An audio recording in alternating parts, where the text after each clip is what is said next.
The next thing we're going to discuss is how you locate system components. And there are a few steps that you want to go through when you're locating those components. Generally speaking, and I'll get into each of these in a little bit more detail, you want to start by locating the main line, which is going to be your main water supply throughout your plan. You'll locate the valves, which will be used to operate each of the zones that you have planned for. You'll draw in laterals, which will supply the water to the sprinklers in each zone, followed by point of connection components, locating the controller, and then any other miscellaneous components. And we'll start by talking about locating the main line. And what you want to think about, generally speaking, with the main line is that it needs to be located near or through each zone. The reason being that that is where you're going to connect your valves to the water supply. So you want to consider where your valves are going to be located and how far they may be from the main line location. Some other things to think about with the main line are the fact that it's typically a larger size pipe, and so it's more costly, and you want to be very efficient with its placement so that you don't have to use any more of that larger size pipe than is absolutely necessary. The next thing is going to be locating the valves, and for valve location you want to locate those as close as you can to the middle of the various irrigation zones whenever possible. And the reason for that is that you want to be able to balance the pressure loss that occurs from the valve to the end of the sprinkler and laterals. If the valve is placed at one end, as you see in these images, the pressure difference between the first and last sprinkler, so here and here, or in this case here and here, will be greater than if the valve is placed in the middle of the zone. So a better valve placement would be something like you see here. It may not always be possible to do this, but if you can, it's better than placing a valve at either end.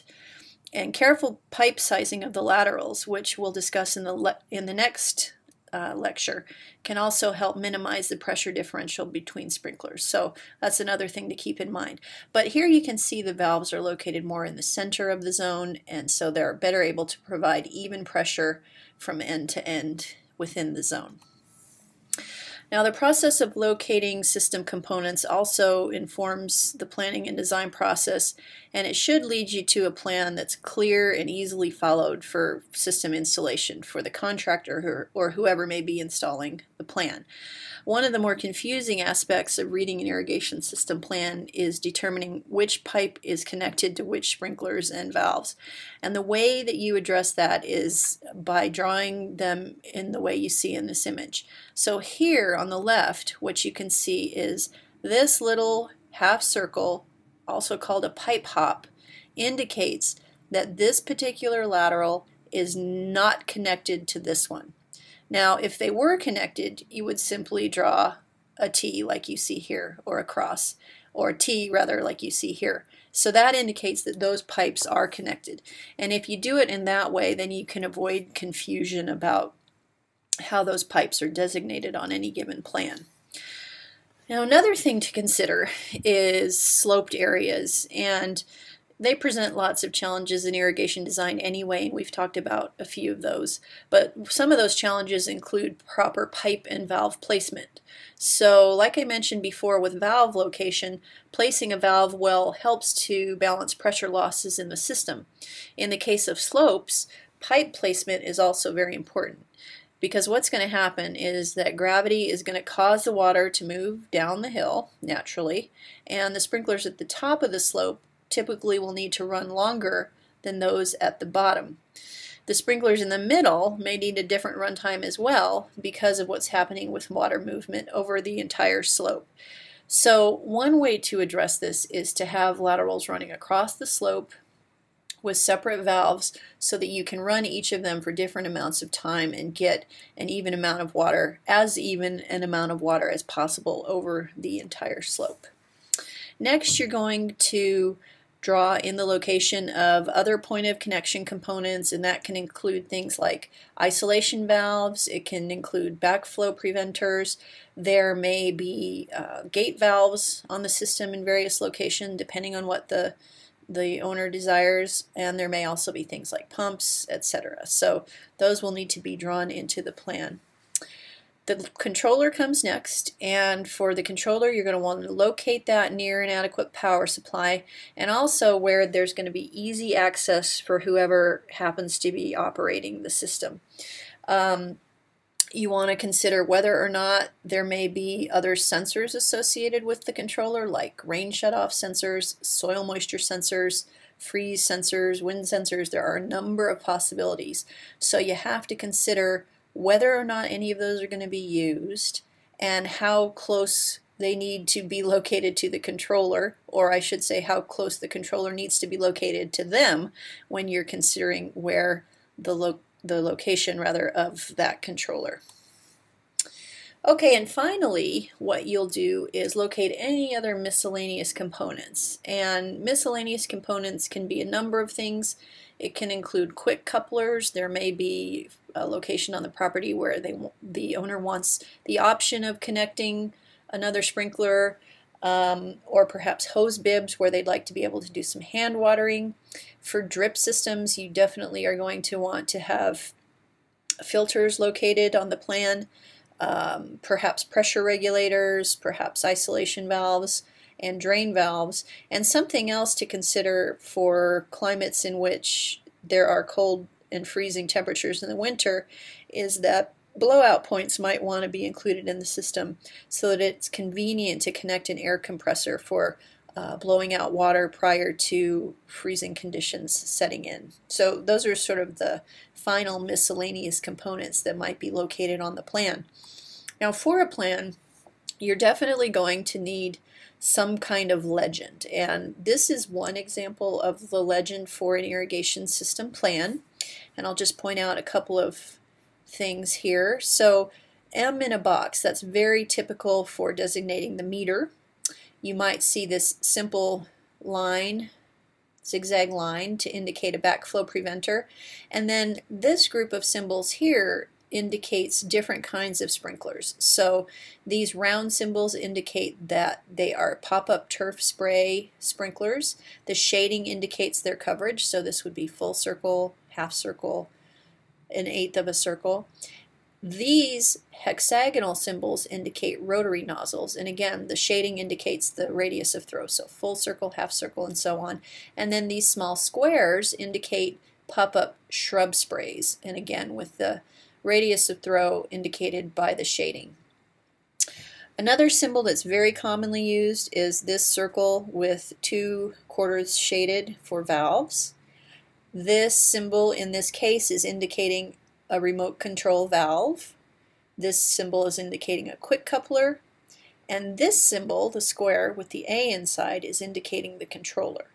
Some other really important things to note on the plan are going to be a symbol for the mainline pipe, symbol for lateral pipes, and then some kind of symbol for pipe sleeves if they should be required.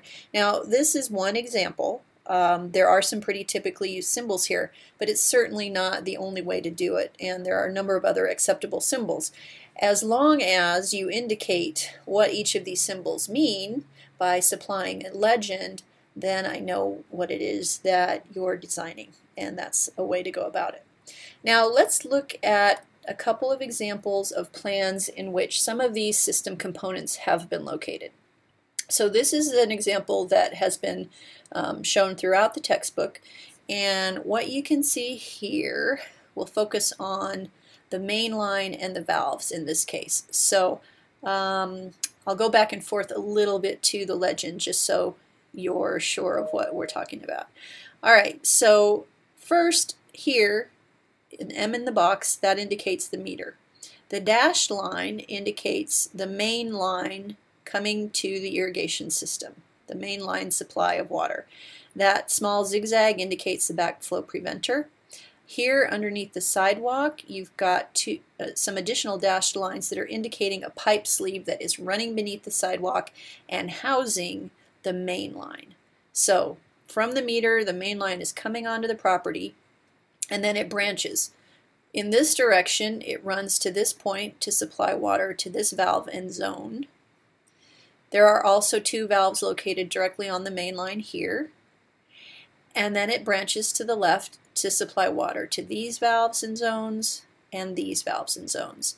And you can see here that they've done a really good job of keeping the length of that main line pretty minimal, but adequate to supply all of the various valves and zones. And you'll also notice that in a couple of different cases they have grouped valves. So they've got 3 valves grouped together here, they've got 2 grouped together here, 2 grouped together here, and that also helps with efficiency of installation, simply because installing valves requires you to dig a pretty decent sized hole. So if you can accommodate more than 1 valve at a time in one location, then that enables you to be somewhat more efficient. So that's how the main line and valves have been located in this case.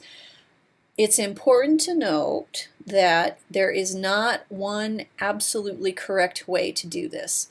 Designing an irrigation system is an iterative process, and you might try several different configurations with the main line and the valves and so on before you come up with something that you think is going to work and is going to be efficient. Now let's look at the same plan but with some additional components drawn in. Okay, so this is just what we saw before. So here's our plan with sprinklers located as well as the main line and the valves. And here they've gone on and installed some, drawn in, I should say, the rest of the components. So you can start to see now, here's our meter, main line, that's the same as it was in the previous image, but they've also gone ahead and drawn in the laterals connecting each of these valves to the various sprinkler zones. And here is a good example of what a pipe hop would look like. So we know right here in this case that this pipe is not connected to this lateral. It's connected to this zone here. Okay, so that's how that is indicated on this plan. So the laterals have been drawn in. Let's see what else we can look at here. As we move through, sort of following the main line through, notice here this A in the box indicates that that is where the controller is located. What else can we note? The sprinklers, the valves, the laterals, pipe sleeves have been located. And I'm not noticing, let's see, I'm looking for any isolation valves or things like that. But I don't see any of those indicated on the plan. Let's have a look at the legend one more time. So the meter, the backflow preventer, the sprinklers, the valves. I was looking for this remote control valve and perhaps a quick coupler. So let's go back to the plan, just take another quick look. But I'm not noting any of those on the plan, which is absolutely fine. That would be at the discretion of you, the designer, as well as the preferences of the owner. So that is how you locate the system components, and the next section that we'll go through is how to size those system components.